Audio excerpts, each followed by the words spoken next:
Look at your hands right now. Specifically, your nails. They're probably trimmed, clean, maybe even filed smooth at the edges. You did that without thinking. You grabbed a tiny metal tool, spent 30 seconds, and moved on with your day. It took zero effort and zero thought. But here's the thing. That 30-second ritual you've been doing your whole life? Every single human who came before you for the vast majority of history had absolutely no way to do it. No clippers, no scissors, no blade small enough or precise enough to handle something that minor. And yet their nails kept growing, their hair kept growing, just like yours does. So what did they actually do about it? Most people never ask this question. It seems too small, too mundane. We spend a lot of time thinking about how ancient humans hunted mammoths or built fires or painted caves, but we never stop to think about the stuff that happened every single week of their lives, the maintenance, the upkeep, the basic physical reality of having a human body that never stops growing, nails that get long enough to crack and split, hair that falls into your eyes and tangles into knots, skin that flakes and itches. These weren't occasional problems, they were constant. And the solutions your ancestors came up with were so far outside what you'd expect that most people genuinely don't believe them at first. Here's what makes this question so strange. Humans have been anatomically modern for roughly 300,000 years. That means 300,000 years of fingernails, 300,000 years of hair.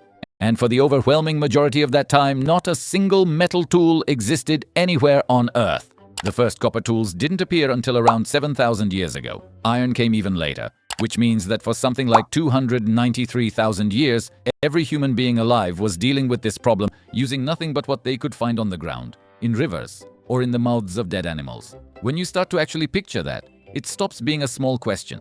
It becomes one of the most intimate windows into what daily life actually felt like for the people who came before us. And the evidence is out there. Buried in archaeological sites, hiding in cave art, encoded in the habits of modern hunter-gatherer communities that researchers have spent decades studying. It tells a story that is equal parts practical and deeply weird. A story about teeth used as tools, about volcanic glass sharper than any surgical blade we can manufacture today, about the moment in human history when grooming stopped being purely functional and became something loaded with meaning, status, and ritual. About why, in almost every ancient culture ever studied, what you did with your hair said everything about who you were. That story starts way earlier than you'd think, and it starts with nothing in your hands at all. Before there were tools, there were teeth. This is not a metaphor. Archaeologists and anthropologists study early human grooming. They found consistent evidence for hundreds of thousands of years. The primary instrument was their own mouth. You already do a version of this. Almost everyone does. You bite a nail that's too long, or starting to snag on something. You don't even register it as a decision. It just happens. For your earliest ancestors, that wasn't a nervous habit. That was the whole system. Teeth were precise, always available. They required absolutely no technology. For a species that had nothing else, they were perfect. Hair was a different problem. You can bite a nail down. You cannot bite your own hair off, at least not effectively. So what did they do? The answer keeps coming up across research. They used each other. Primates groom each other constantly. Not just to remove parasites, though that was part of it. Grooming is social bonding. It is trust made physical. Chimpanzees spend hours doing it. Early humans almost certainly did too. When hair was getting in the way, matting, tangling, or unmanageable, the most available solution was another pair of hands and another set of teeth. Two people working together could accomplish more, what no individual could do alone. Somewhere around 2.5 million years ago, something changed. Humans started making stone tools.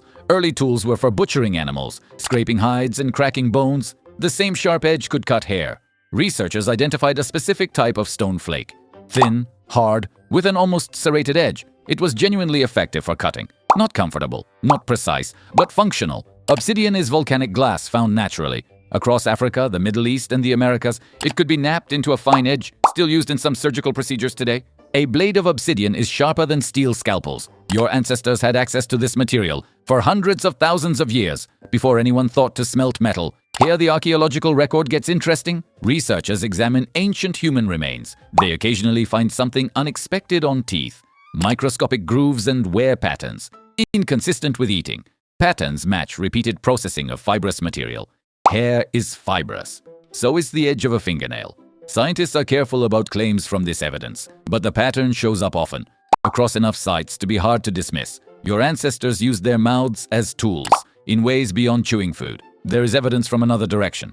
Modern hunter-gatherer communities studied extensively. Groups living like pre-agricultural life show consistent grooming practices. Stone flakes used as razors, shells with sharp edges used to scrape skin and trim hair. Clamshells have edge geometry. They work well as cutting tools. None of this required manufacturing. You picked it up, used it, put it down. The tool existed before the intention to make a tool. This tells us something important. The line between body and tool was blurry for most of human history, in ways we have lost track of. You think grooming is done with objects. Your ancestors thought differently. They used whatever was closest, including themselves. Something shifted around 10,000 years ago. It changed grooming forever, not just the tools, the meaning. This is the part of the story most people never expect. We tend to think of haircuts as practical. Hair gets long, you cut it. Problem solved. But the archaeological record tells a different story. The moment humans started living in settlements, agriculture took hold. Communities stopped moving and started accumulating. Hair and nails stopped being just maintenance. They became a language, a system of signals, loaded with social information. In some cultures, the wrong haircut could kill. Here is what the evidence shows. In nearly every early civilization studied, hair was a primary way to communicate. Status, identity, group membership, moral standing. Ancient Egypt is a clear example. Wealthy Egyptians shaved their heads almost completely. They wore elaborate wigs made from human hair, not because natural hair was unmanageable. A shaved head signaled resources and servants. It was expensive. It was deliberate. It was a message. Slaves and laborers kept natural hair, not by choice. They had no access to tools or time. Elite grooming required resources. You could read a person's place in society just by looking at their head. Tools got more sophisticated with the stakes. Copper razors appeared in Egypt and Mesopotamia around 3000 BCE. These weren't crude instruments. Some specimens were elegant and carefully shaped, clearly valued objects. A copper razor found in an Egyptian tomb was not just a tool. It was a possession worth burying, worth taking into the afterlife. Around the same time, tweezers appear, found across multiple unconnected civilizations. Small bronze tweezers found in Europe, Middle East, Asia, all emerging within a few thousand years. Demand for precision grooming ran ahead of technology. Nails were wrapped up in this too. In ancient China, long fingernails were status symbols, worn by court officials and nobles. They signaled no physical labor, no work that would break a nail.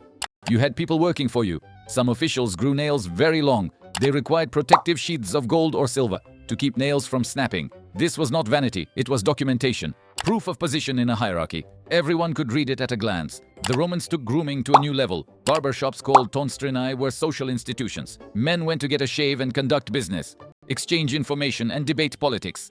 The barber, the tonsor, had a respected role. Barbershops were noisy, chaotic, information-rich places. To know what was happening in Rome, go there. Julius Caesar was obsessive about grooming. He used tweezers and removed body hair regularly. He was self-conscious about thinning hair. He wore his laurel wreath often and low. The most powerful man worried about his hairline. Some things do not change. What connects all of this, from the obsidian blade to the copper razor to the golden nail sheath, is a single thread. The moment humans could control how they looked, they immediately started using that control to tell stories about themselves. Grooming stopped being about biology the moment it became technically possible for it to be about something else. And from that moment forward, it never went back. Tonight, you will probably spend about 3 minutes on this. You'll clip your nails over a trash can, maybe run a razor across your face or your legs, drag a comb through your hair, and move on. 3 minutes. No thought, no effort. The whole thing's so automatic that you will almost certainly not remember doing it tomorrow. But here is what those 3 minutes actually represent. They are the end point of a 3-million-year story that runs from a hominid crouching over a carcass on the African savannah, using teeth to strip away what couldn't be used, all the way to you standing in a bathroom, tiled and climate-controlled and stocked with tools so precise and so cheap that you've never once had to think about where they came from. Think about what is sitting in your bathroom right now. A pair of nail clippers cost $2. The mechanism inside them? A compound lever that multiplies force through a curved blade aligned to a tolerance of fractions of a millimeter would have been completely unbuildable by any civilization on Earth until a few hundred years ago. Your razor, whether disposable or cartridge, contains blades thinner than a human hair, stamped out by machines running at speeds no ancient craftsman could have imagined, coated in polymers that didn't exist until the 20th century. Your scissors, if you have them, descend from a design that took humans roughly 290,000 years to figure out after they first started cutting things intentionally. The pivoting double blade didn't appear until ancient Rome. Before that, for the overwhelming majority of human history, cutting meant a single edge and a lot of pressure and accepting that the result would be rough. And yet, here is the strange part. Despite all of that, despite every innovation stacked on every other innovation across thousands of generations, your relationship to grooming is not actually that different from what it always was. You still do it You still go to someone else to get your hair cut, willingly, regularly, often with the same person for years, because there is something about having another person's hands on your head that no mirror and no self-administered trim has ever fully replaced. The barbershop is still a place where information moves, still a place where you find out what is actually happening. Roman men would recognize what goes on in a barbershop today in ways they would not recognize almost anything else about modern life. Your nails still tell people things about you. You still make decisions, most about what your hair says about who you are. You still live inside a system of grooming signals, so deeply embedded in human social behavior that you navigate it every day without ever having been taught the rules explicitly. You just absorb them. The same way every human has absorbed them, going back further than nature, further than Copa, further than any permanent settlement or written language or organized religion. The rules about what groomed means and what ungroomed means and what different kinds of groomed mean were old before civilization existed to formalize them. So the next time, take one extra second. Not to be grateful, though. That's not a bad. Just notice that you are holding a tool that took millions of years to exist, that you are performing a ritual older than language. That's somewhere in an unbroken line stretching back past Egypt and Rome and the first copper razors and the obsidian blades and all the way to a group of people sitting in firelight using nothing but their hands and their teeth. Every single one of them was dealing with the exact same problem you are dealing with right now. The body keeps growing. You have to keep up with it. That has never changed. Not once, not for anyone. The only thing that changed was what you had in your hand when you did it.